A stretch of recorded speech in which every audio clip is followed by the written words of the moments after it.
근데 기록 딱 보니까 야, 이게 뭐 사귀던 여자를 때리고 담배빵까지 했다는 거구나. 야, 이건 근데 좀 심한데? 단순한 벌금으로 처리할 수 있는 사안은 아닌 것 같다. 이런 생각이 처음에 들었어요.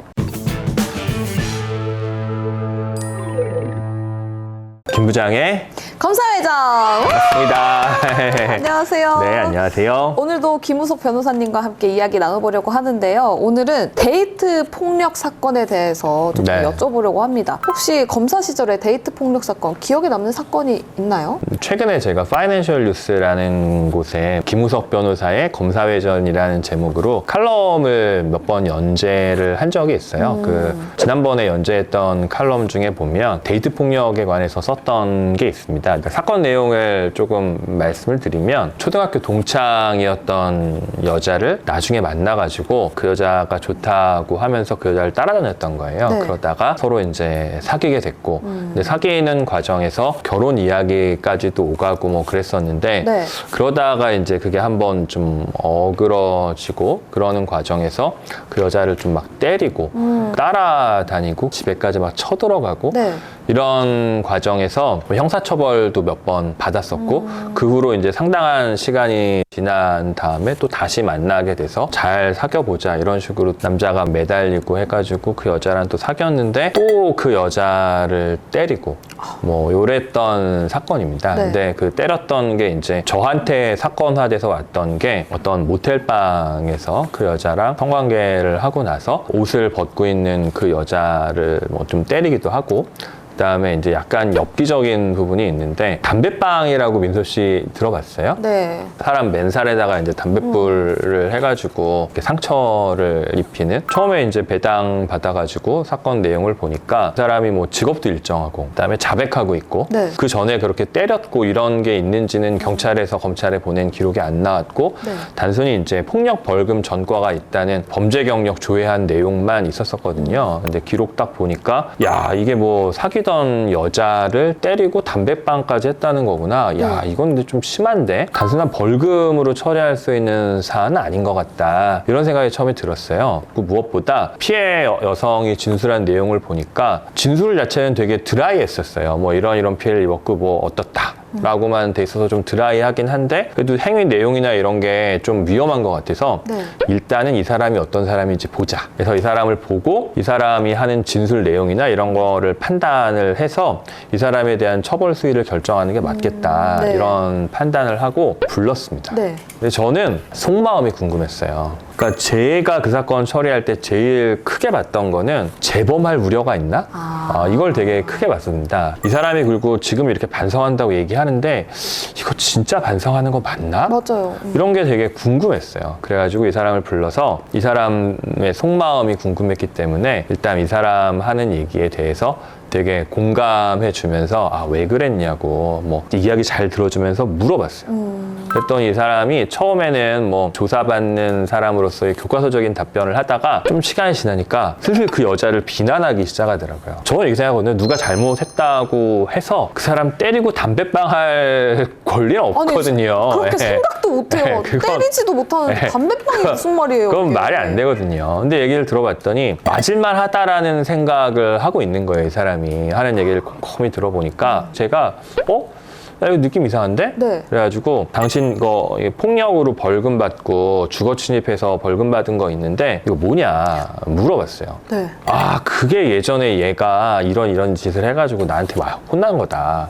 그런 얘기를 하는 거예요. 그래서 이상하다. 이거 한 번이 아닌 그러니까요. 거네.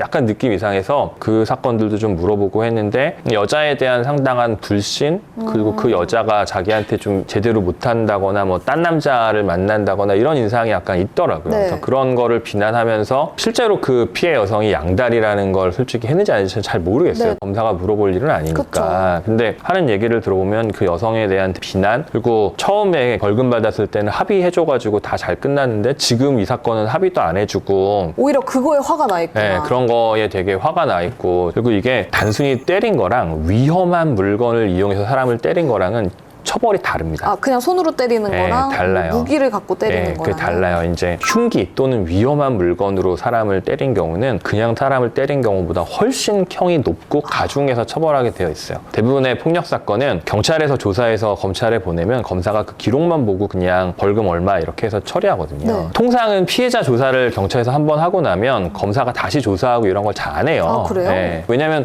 불필요하게 중복 조사할 이유가 없고 네. 피해자 입장에서도 불필요하게 두 번 이야기할 필요가 없잖아요. 근데 부족하다라는 생각이 들면 검사가 보완해서 조사를 하게 되거든요. 네. 그래서 이 경우가 그런 경우였었고 그래서 피해자한테 전화해가지고 쭉 물어봤더니 이게 이 피해자가 이 사건만 피해 입은 게 아니라 여러 다른 피해도 있었었고 가해자를 어마어마하게 두려워하고 있더라고요. 네. 가해자가 집까지 찾아오고 되게 심각한 상황이었어요. 스토킹까지 했었던 네, 거네요. 그런 느낌이 있더라고요. 그래서 제가 이거 구속해야 될 것 같다 네. 이런 생각이 들더라고요. 그리고 이 사람의 태도에 비춰봐서 강력한 처벌을 받지 않으면 이거 반복할 것 같은 네, 거예요. 그리고 사건화 되지 않았지만 그 전에 있었던 벌금 사건 말고 다른 그 중간에 있었던 다른 폭력도 가볍지 않더라고요. 그래서 제가 막 고민했어요. 그런데 법률적으로 어려운 이슈가 하나 있습니다. 어떤 거요? 이게 체포되지 않은 사람에 대한 구속영장을 청구하는 거를 사전 구속영장이라고 그래요. 네. 이건 뭐냐면 사람이 체포되지 않은 상태에서 구속영장 심사를 받는 거거든요. 네. 그러면 이 사람을 구속영장을 체포하지 않은 상태로 청구를 한 경우에 네.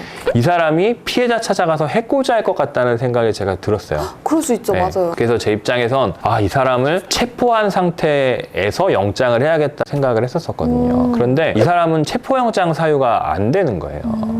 왜냐면 그 사건으로 출석 요구를 해서 출석을 했잖아요. 네. 체포영장을 하는 건 뭐냐면 출석에 불응할 때 체포영장을 할 수 있거든요. 네. 체포영장의 조건이. 그러다 보니까 이 사람을 체포영장으로 체포할 수가 없는 거예요. 그러게요. 일단 와서 네. 조사를 받았으니까. 조사를 받으니까. 네네. 그리고 자백도 다 하고. 네.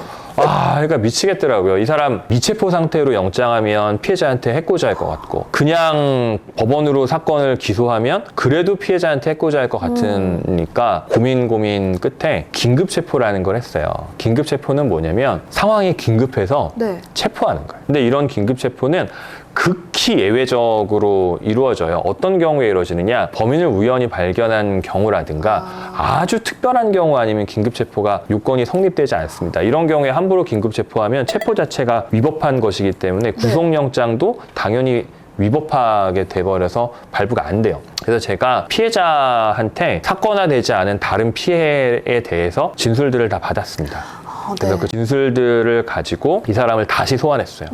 그런 다음에 사건화 안 돼 있는 다른 범죄 사실들에 대한 조사도 했습니다. 혐의 부인하더라고요. 나 그런 적 없다. 네. 혐의 부인하는데 쭉 조사를 해보니까 인정이 돼요. 그럼 결국 범인을 우연히 발견한 경우가 되잖아요. 그쵸. 네. 그래서 이걸로 긴급체포를 했어요. 네. 네. 이걸로 긴급체포를 하고 그다음에 이 사람에 대해서 구속영장 청구를 했는데 판사님도 보시고 이거는 뭐 이렇게 할 수밖에 없네 하고 긴급체포도 오케이를 하시고 구속영장도 발부를 해주셨어요. 그래가지고 사건이 이제 끝이 났는데 네.